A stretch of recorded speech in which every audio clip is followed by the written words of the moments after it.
Le télétravail à l'international va créer bien sûr une complexité supplémentaire au télétravail en lui-même.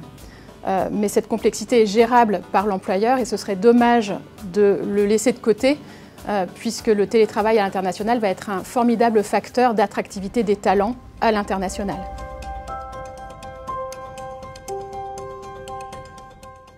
Dans le cadre d'un télétravail à l'international, l'employeur va potentiellement avoir des obligations fiscales et sociales dans le pays où le salarié travaille. Alors comment savoir quelles obligations? Il n'y a pas d'outils spécifiques à ces situations et on va appliquer les outils classiques à la mobilité internationale que sont les conventions fiscales, les conventions de sécurité sociale. Donc comment faire? Eh bien d'abord il faut se poser les bonnes questions.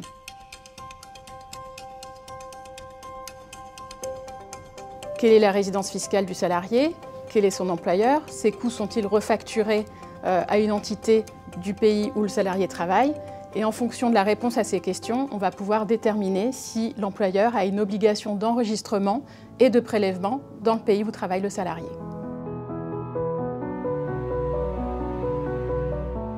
On peut rationaliser la façon dont on traite ce travail à l'international et même on le doit, puisque dû à la massification de ces situations, eh bien, il faut absolument organiser la façon dont on va apporter la réponse.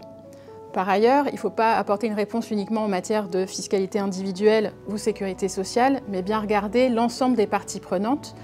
La fiscalité individuelle ou les charges sociales, c'est souvent la résultante des décisions qui ont été prises en matière de fiscalité des entreprises ou en matière de droit du travail. Il est donc très important d'aligner l'ensemble des parties prenantes, RH, direction fiscale, direction juridique, même direction des services d'information.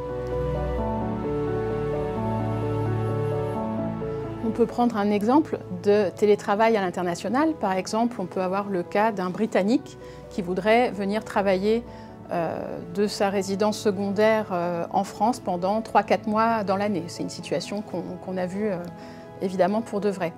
Eh bien, il va falloir se poser la question des charges sociales et de la fiscalité qui va s'appliquer à lui, sachant que le fait d'être affilié à la sécurité sociale française pourra créer un surcoût important pour l'employeur.